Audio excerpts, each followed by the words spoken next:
عشق کے دام میں پھنس کر یہ رہا ہوتا ہے، عشق کے دام میں پھنس کر یہ رہا ہوتا ہے، برق گرتی ہے تو یہ نخل ہرا ہوتا ہے۔ بسم اللہ الرحمن الرحیم۔ احباب عزیز وقار، میں ہوں پروفیسر خضر عباس اور آپ دیکھ رہے ہیں میرا یوٹیوب چینل پروفیسر خضر عباس۔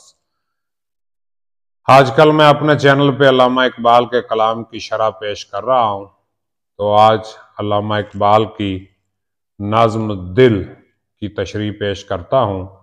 تشریح کی طرف بڑھنے سے پہلے میری آپ سے گزارش ہے، اگر ابھی تک آپ نے میرا چینل سبسکرائب نہیں کیا تو اسے سبسکرائب کیجئے اور بیل کا آئیکن دبائیے تاکہ میری ہر آنے والی ویڈیو آپ تک پہنچتی رہے۔ سلامت رہیں، شاد و آباد رہیں۔ تو نظم کی طرف بڑھتے ہیں۔ اس میں دل کی اہمیت بیان کی ہے اقبال نے۔ وہ کہتے ہیں، قصہ دار و رسن بازی طفلانہ دل، قصہ دار و رسن بازی طفلانہ دل، التجائے ارنی سرخی افسانہ دل۔ یعنی دار و رسن، دار کہتے ہیں پھانسی کے پھٹے کو، اور رسن کہتے ہیں اس رسی سے جس سے پھندا بنا کے پھانسی پہ لٹکایا جاتا ہے۔ اشارہ ہے منصور حلاج کے پھانسی پر لٹکنے کی وجہ کی طرف، جو وہ انا الحق کہہ کے پھانسی پہ لٹک گئے تھے، تو اس کی طرف یہ اشارہ کیا ہے شاعر نے۔ تو وہ کہتا ہے کہ انا الحق کہہ کے پھانسی پہ لٹک جانا، دار و رسن کو چومنا، یہ بازی طفلانہ، بچوں کا کھیل ہے دل کا، دل کے لیے بچوں کا کھیل ہے۔ انا الحق کہہ کے سولی پہ لٹک جانا، یہ دل کے لیے بچوں کا کھیل ہے، بازی طفلانہ دل۔ اور التجائے ارنی، التجائے ارنی یہ حضرت موسیٰ علیہ السلام کے اس ارشاد کی طرف اشارہ ہے جو انہوں نے کوہ طور پر اللہ پاک کے حضور عرض کی کہ رب ارنی، اے پروردگار مجھے اپنا جلوہ دکھا۔ تو آگے جواب ملا تھا لن ترانی، تو ہرگز نہیں دیکھے گا۔ تو اس کی طرف اشارہ ہے کہ جو ارنی کا نعرہ لگا، یہ بھی دل کے افسانے کی ایک سرخی ہے۔ دل سے مطلب عشق، جذبات۔ اور یارب ساگر لبریز کی میں کیا ہوگی، یعنی اے اللہ اس بھرے ہوئے پیالے کے اندر جو شراب ہے، یعنی دل کے پیالے کے اندر جو شراب ہے وہ کیا ہوگی، اور زیادہ ملک بقا ہے خط پیمانہ دل۔ زیادہ ملک بقا، زیادہ کسے کہتے ہیں؟ راستے کو۔ ملک بقا، ہمیشہ کی زندگی کی طرف جانے والے ملک کا جو راستہ ہے وہ کیا ہے؟ خط پیمانہ دل۔ دل کے پیمانے کا جو کنارہ ہے وہ ہمیشہ کی زندگی کی طرف جانے والا راستہ ہے۔ اور ابر رحمت تھا کہ تھی عشق کی بجلی یارب۔ اب پتہ نہیں وہ رحمت کا بادل تھا یا عشق کی بجلی تھی، جل گئی مزرعہ ہستی تو اگا دانہ دل۔ جب ہستی، وجود کی کھیتی جل گئی تو دل کا دانہ جو ہے وہ ابھرا، وہ اگا۔ مطلب یہ کہ عشق اس وقت آیا جب انسان کا وجود ختم ہو گیا، اور حسن کا گنج گراں مایا تجھے مل جاتا۔ اے نادان، تجھے حسن کا گنج گراں مایا، گنج گراں مایا ایسا خزانہ جس کی وقت بہت زیادہ ہے، یعنی حسن کا خزانہ، حسن کا قیمتی خزانہ تجھے مل جاتا۔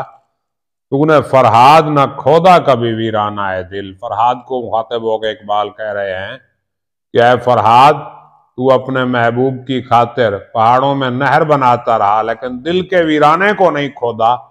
اگر تو دل کے ویرانے کو کھودتا تو تجھے حسن کا خزانہ اپنے دل سے مل جاتا۔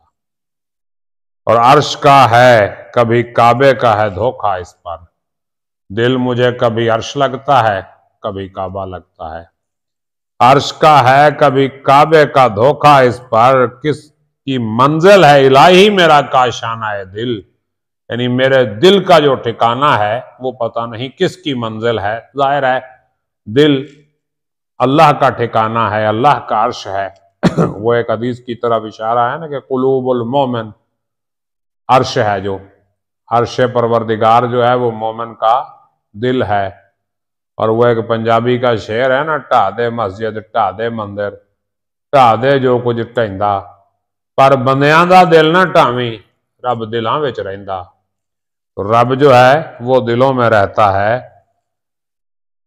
تو میرا دل کس منزل پہ پہنچ گیا، کبھی مجھے عرش لگتا ہے، کبھی یہ کعبہ لگتا ہے. اور اس کو اپنا ہے جنوں اور مجھے سودا اپنا. دل کو اپنا جنوں ہے، مجھے اپنا جنوں ہے. دل اپنے خیالوں میں گم ہے، میں اپنے خیالوں میں گم ہوں. دل کسی اور کا دیوانہ، میں دیوانہ ہے دل. میرا دل کسی اور کا دیوانہ ہو گیا اور میں اپنے دل کا دیوانہ ہو گیا. مجھے اپنے دل سے پیار ہو گیا ہے. اور تو سمجھتا نہیں ہے زاہد ناداں اس کو. اے نادان زاہد، اے نادان پیر، نیکو کار انسان، تو اس بات کو سمجھا نہیں. زاہد کو مخاطب کر کے اقبال کہتے ہیں کہ اے نادان زاہد، تو نے اس بات کو سمجھا ہی نہیں. رشک کے سجدہ ہے ایک لغزش مستانہ ہے دل. دل کی ایک غلطی، لغزش مستانہ، دل کی ایک لغزش جو ہے وہ کیا ہے؟ رشک کے سجدہ، 100 سجدوں کے لیے باعث رشک ہے. یعنی وہ غلطی، وہ خطا جس کے بعد انسان توبہ کر لے، وہ خطا انسان کی کمال کر دیتی ہے اور خاک کے ڈھیر کو اکسیر بنا دیتی ہے. اکسیر اس دوا کو کہتے ہیں جو سونا بنا دیتی ہے. تو خاک کے ڈھیر کو اکسیر بنا دیتی ہے.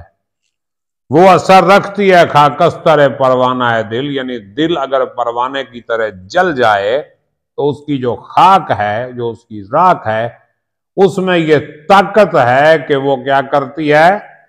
خاک کے ڈھیر کو اکسیر بنا دیتی ہے. وہ خاک کے ڈھیر کو بھی اکسیر بنا دے گی. یعنی ایسی خاک و ایسی دوا بنا دے گی جو سونا بنا دے. یعنی خاک کے ڈھیر میں اگر دل کی خاک مل جائے تو وہ پوری خاک ہی اکسیر بن جائے گی. دل کی اتنی طاقت ہے. اور عشق کے دام میں پھنس کر یہ رہا ہوتا ہے. دل جب عشق کے دام میں پھنستا ہے نا، عشق کے پھندے میں پھنستا ہے تو یہ رہا ہو جاتا ہے. برگ گرتی ہے تو یہ نقل ہرا ہوتا ہے. اس پہ جب بجلی گرتی ہے اس درخت پہ تو پھر جا کے یہ ہرا ہوتا ہے. دل کی کیفیت یہ ہے کہ یہ قید میں آزادی مانتا ہے اور جلنے کے بعد یہ ہرا ہوتا ہے. امید ہے آپ کو سمجھ آئی ہوگی. اگر کسی بات کی سمجھ نہیں آئی تو کمنٹ کر کے پوچھئے، میں انشاءاللہ جواب دوں گا. اپنا خیال رکھیے گا. اللہ حافظ.